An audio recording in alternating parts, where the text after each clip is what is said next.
नमो Narayan friends. पिछले video में हमने बात की थी कि जो हमारे शरीर के ये 7 चक्र हैं, उनमें से जो 5वें चक्र तक हम बात की थी, यानी अनाहत चक्र तक हमने बात की थी। आज का जो चक्र है उसे हम इस प्रकार जान सकते हैं कि वो हमारे शरीर का सबसे अहम और महत्वपूर्ण चक्र कहलाता है, जो आज्ञा चक्र कहलाता है। अब इस आज्ञा चक्र में क्या होता है, इस आज्ञा चक्र में हमारा जो दिमाग है, यानी जो हमारा उसको कंट्रोल किया जाता है इस आज्ञा चक्र के द्वारा। अब मैंने आपको पिछले वीडियो में ये बताया था कि हमारा आज्ञा चक्र जो है वो 2 है, एक तो फ्रंट वाला है और एक बैक में होता है, जिसको छोटा दिमाग और बड़ा दिमाग के नाम से हम संबोधित करते हैं। तो जो हमारा आज्ञा चक्र है, इसको कंट्रोल कौन करता है? जो स्वयं साक्षात श्री गणेश हैं। अब इनके जो 2 रूप हैं वो हमारे दोनों आज्ञा चक्र को कंट्रोल करते हैं। हमारी बॉडी पे जिस प्रकार से इफेक्ट होता है, यानी हमारा शरीर जिस तरीके से कार्य करता है, उसका डायरेक्शन जो दिया जाता है शरीर को, ये हमारे आज्ञा चक्र से रिलेटेड होता है। हमारा आज्ञा चक्र जो जो हमें करने की परमिशन देता है या सलाह देता है या आज्ञा देता है, उस प्रकार हम उस चक्र के लिए कार्य करना शुरू करते हैं। तो क्या है, ये आज्ञा चक्र जो है बाकी भी चक्रों से कनेक्टेड रहते हैं। देखिए, आज्ञा चक्र यदि आपका अच्छा है तो आपके बाकी सभी चक्र भी अच्छे रहते हैं। यदि आपका माइंड अच्छा है, आपका दिमाग अच्छा है, इसके कंट्रोल करने की शक्ति, यानी जिन चीज़ों को नहीं करना है या किन चीज़ों को करना है, इन चीज़ों को करना या ना करना, इसको जानने की शक्ति और पावर आपके आज्ञा चक्र में है, तो आप क्या कर सकते हैं, इन चीज़ों को कंट्रोल कर सकते हैं। अब जो फ्रंट का आज्ञा चक्र है उसमें श्री राज गणेश स्थापित हैं, जो बाल्यावस्था में स्थापित होते हैं। और जो बैक हमारा आज्ञा चक्र है, जिसे हम बड़ा दिमाग कहते हैं या बड़े चक्र के नाम से, आज्ञा चक्र में जो बड़ा चक्र है उसके नाम से जानते हैं, तो इसे जो है वो घृणा गणेश जी स्थापित हैं। आपने बहुत सारी प्रतिमाओं में देखा होगा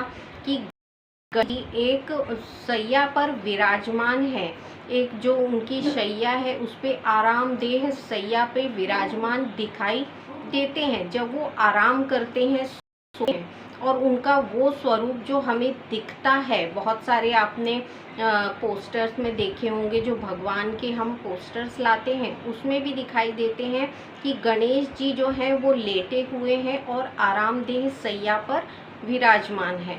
तो वो जो रूप है या वो जो प्रतिमा है उनकी, वो हमारे बड़े आज्ञा चक्र को कंट्रोल करती है, यानी उस रूप में वो इस आज्ञा चक्र पे विराजमान होते हैं। और जो फ्रंट का आज्ञा चक्र है, इस पर जो उनका बाल्य रूप है, जिनको हम रूप में देखते हैं, जो माता पार्वती गोद में विराजमान दिखाई देते हैं, वो हमारे फ्रंट के आज्ञा चक्र को कंट्रोल करते हैं। अब ये दोनों आज्ञा चक्र यदि आपके अच्छे हैं तो आपका पूरा शरीर के जो जितने भी चक्र हैं उनको कंट्रोल करने की शक्ति और पावर बहुत अच्छा होता है। यदि हमारा फ्रंट और बैक आज्ञा चक्र यदि थोड़ा सा भी खराब होता है तो हमें बहुत सारे चक्रों में प्रॉब्लम आने लगती है। अब ये आज्ञा चक्र किससे कनेक्टेड होता है? ये आज्ञा चक्र आपके नाभि चक्र से कनेक्टेड होता है। ये आपके नाभि चक्र को प्रभावित करता है। किस प्रकार प्रभावित करता है?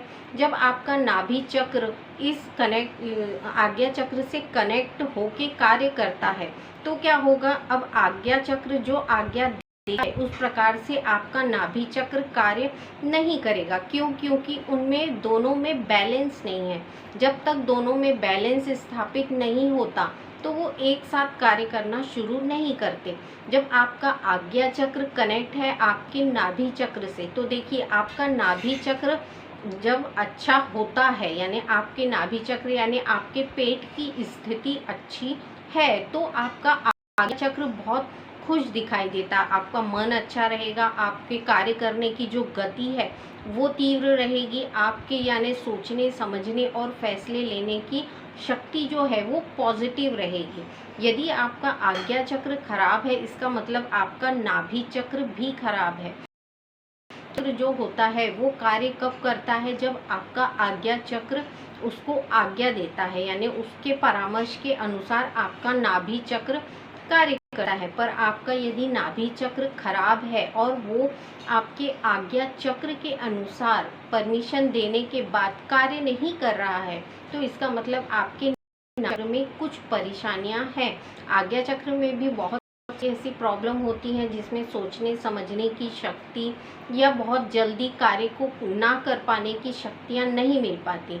तो हमारा जो फ्रंट और बैक दोनों आज्ञा चक्र है जागृत करना होता है। तो हम जब भी अपने ध्यान और मेडिटेशन में बैठते हैं तो क्या करते हैं, इस आज्ञा चक्र पे आपको एक मोमबत्ती जला के रखना है और इस आज्ञा चक्र पे इस प्रकार क्लॉकवाइज इसको घुमाना है। जब आप अपने आज्ञा चक्र पे इस तरीके से 7 बार जलती हुई मोमबत्ती को इस प्रकार से घुमाते हैं तो आपका फ्रंट बैक दोनों जो आज्ञा चक्र हैं बैलेंस में आ जाते हैं। जब ये दोनों आज्ञा चक्र बैलेंस में आते हैं तो आपके नाभि चक्र को, जो नाभि चक्र में प्रॉब्लम चल रही है, इसको भी ये ठीक करना शुरू करते हैं। सीधा सा कनेक्शन होता है। यदि आपको पेट की कोई बीमारियां हैं, परेशानियां हैं, तो आपका माइंड डिस्टर्ब रहता है। क्यों डिस्टर्ब रहता है? क्योंकि हमारा आज्ञा चक्र से रिलेटेड हमारा नाभि चक्र है। अब यदि नाभि चक्र खराब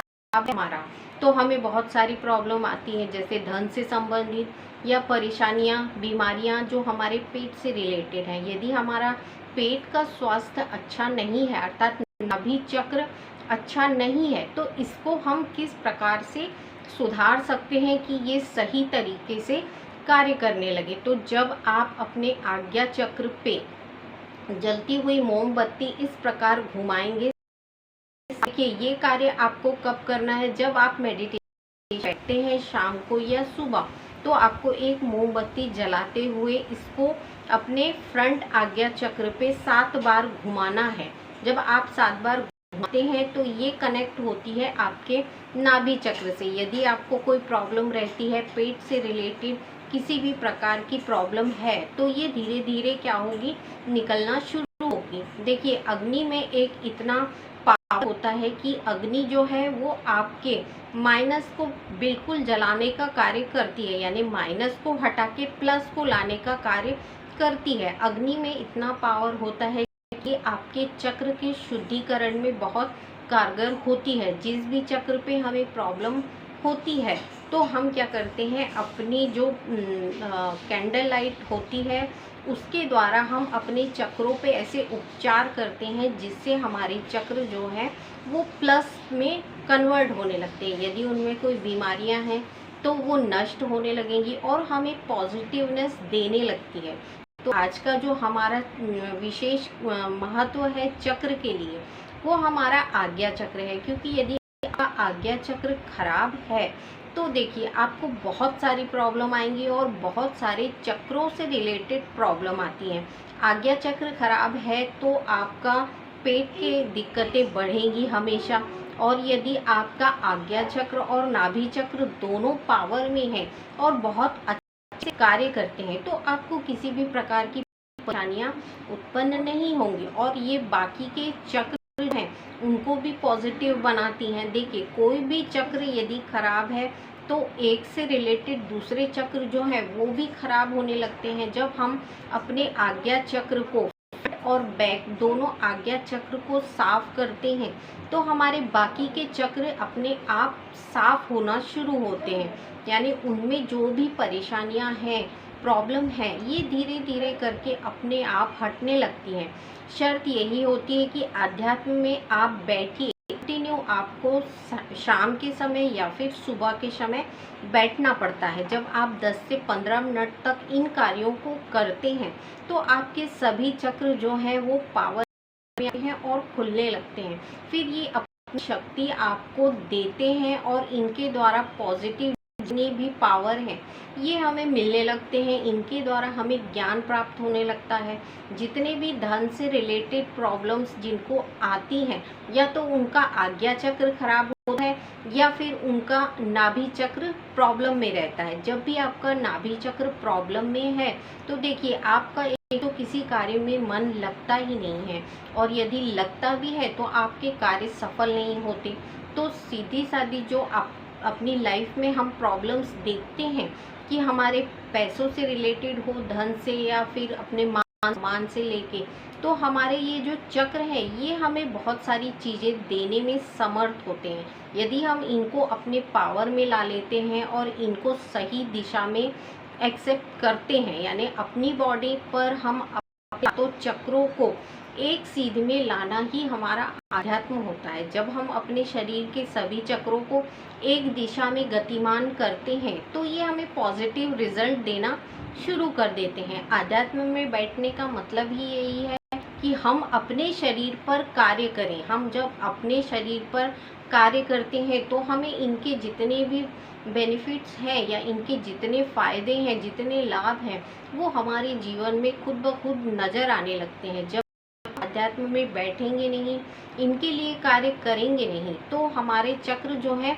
वो अस्त व्यस्त रहते हैं, यानी उनकी दिशाएं अलग अलग हो जाती हैं। जितने भी लोग बोलते हैं हमारा समय खराब है, या हम पर राहु या केतु या जितने भी ग्रह हैं, जब आपके बॉडी के शरीर के 7 चक्र एक सीध में एक दिशा में गतिमान होने लगते हैं, तो देखिए आप पर ना शनि का प्रभाव चढ़ेगा, ना आप पर राहु केतु का प्रभाव चढ़ेगा, और ना ही आपके 9 ग्रहों की जो दशा है वो सुधरने लगेगी। 9 ग्रह हमारे लाइफ में बहुत कुछ इफेक्ट करते हैं। यदि हमारे 9 ग्रह खराब हैं, इसका मतलब हमारे 7 चक्रों पे कुछ न कुछ परेशानियां हैं, या हमारे 7 चक्र जो हैं वो अस्त व्यस्त हैं। अब इन्हें एकत्रित करने का सबसे अच्छा माध्यम होता है कि हम आध्यात्म में बैठे, यानी हम मेडिटेशन में बैठे, योग साधना करें। योग साधना में जब हम 10 से 15 मिनट बैठते हैं तो कंटिन्यू देखेंगे आप 1 से 1.5 महीने में आपको रिजल्ट मिलने लगते हैं कि ये चक्र जब अपने पावर देते हैं हमें, तो हमारे शरीर में बहुत कुछ चेंज आने लगते हैं। यानी आपको बहुत सारी ऐसी चीज़ें मालूम पड़ती हैं जो पहले नहीं जानते थे। तो आध्यात्म में बैठने का मतलब यही है कि अपने शरीर को जानिए, आपके जो चक्र हैं उन्हें सही करिए, तो आपका जो लक्ष्य है वो आपको सही तरीके से मिलना शुरू होगा। जब तक हम अपने शरीर के 7 चक्रों को एक दिशा में नहीं लाते, तब तक ये सही तरीके से सही रिजल्ट हमें नहीं देते। तो आध्यात्म का मतलब है कि हम अपने पर जब भी कार्य कर रहे हैं तो हम एक कंसंट्रेशन में करें, यानी हमारे शरीर में एक ऐसी शक्ति है जो हमें आध्यात्म में बैठने के लिए, उसे जानने के लिए प्रेरित करती है। पर हम हर किसी को ये शक्तियाँ महसूस नहीं होती हैं। आध्यात्म के लिए जो लोग बने होते हैं वो आध्यात्म में खुद ब खुद बैठते हैं और उसे जानने की कोशिश करते हैं। तो आप कुछ समय तक यदि प्रक्रियाओं को करते हैं तो आपको पता चलेगा कि आप आध्यात्म के लिए बने हैं या नहीं।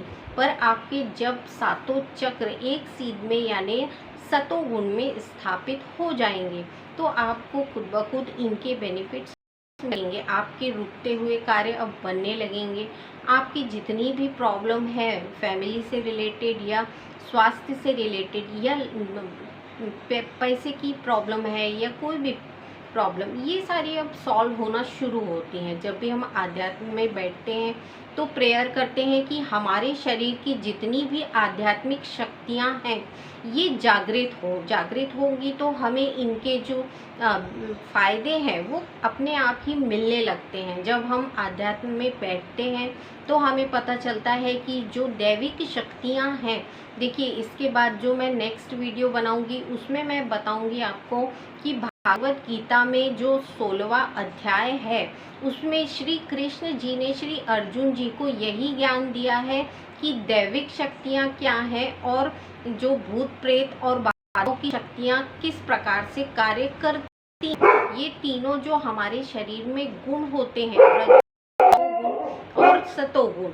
तो ये तीनों गुणों के आधार पर ही हमारा भौतिक शरीर जो है वो चलमान रहता है, पर ये हर किसी को समझ में नहीं आता।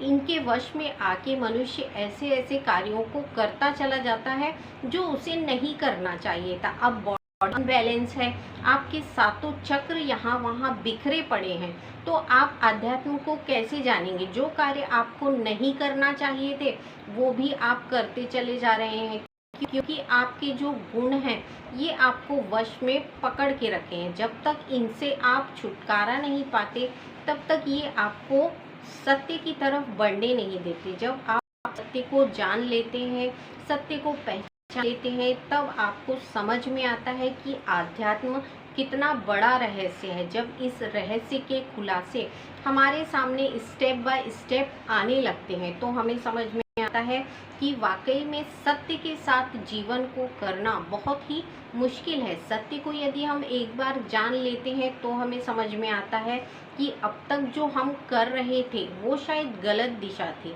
अब हमारी जो सही दिशा है उसको पाने के लिए हमें स्टेप बाय स्टेप अपने आध्यात्म को जागृत करना होता है। तो हमारा जो आज का विषय है वो है हमारा आज्ञा चक्र। और हमारे जो आज्ञा चक्र है दोनों, फ्रंट और बैक, दोनों पर जो श्री गणेश की स्थापना होती है। जब हम मेडिटेशन में बैठते हैं, आध्यात्म में बैठते हैं, तो हमें क्या करना होता है? फ्रंट और बैक दोनों पर अपना ध्यान केंद्रित करना होता है, ताकि हमारा जो माइंड है वो एक दिशा में, एक निर्धारित दिशा में चलायमान हो सके। तो हमें प्रेयर करते हुए फ्रंट और बैक दोनों पर प्रेयर करना है श्री गणेश।